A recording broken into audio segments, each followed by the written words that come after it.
Hey guys, this is Ren with Silencer Central, and today we're going to answer some of your questions about suppressor myths.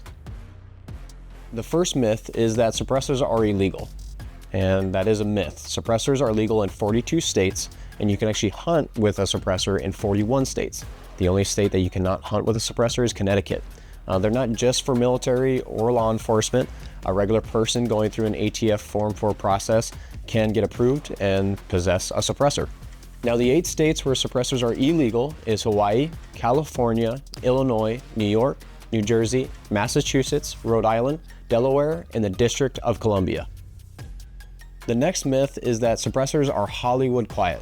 And this is truly one of the biggest myths of suppressors throughout the history of their existence. Shooting a regular centerfire rifle with supersonic ammunition using a suppressor, you're still going to hear the gunshot. It's bringing it down to an ear-safe level where earplugs or ear protection is not really needed.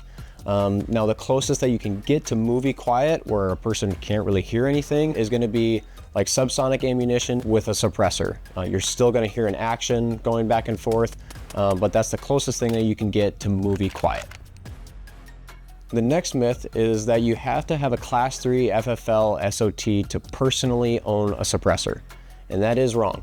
To be a dealer for suppressors and to be able to sell suppressors, yes, you do need a Class 3 FFL and SOT. Now, you can have one and buy suppressors technically through that, but a regular person just wanting to get a suppressor that does not have one of those can simply go through an ATF Form 4 process. Now, any person can go through an ATF Form 4 process and get approved for a suppressor.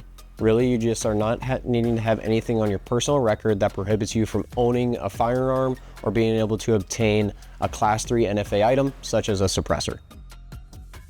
The next myth is that suppressors negatively impact the accuracy of your rifle, and that is a myth. Now, you will see a point of impact shift or a POI shift when you first put the suppressor on the rifle and you do go to shoot.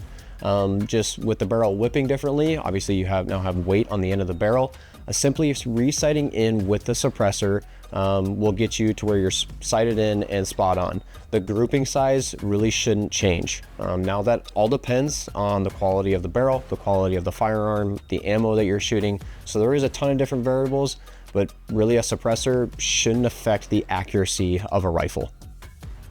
The last myth is that a suppressor reduces the velocity of a projectile, and that is basically the complete opposite. A suppressor is actually going to increase projectile velocity. As the bullet leaves the muzzle with a suppressor on it, the gases are not getting dispersed into the air. They're getting contained by the suppressor, and it's allowing the gases to continue to push the bullet faster and faster out the muzzle of the suppressor. This is commonly known as what's also called a free bore boost. Again, guys, this is Ren with Silencer Central. Thank you for tuning in, and we will see you in the next one.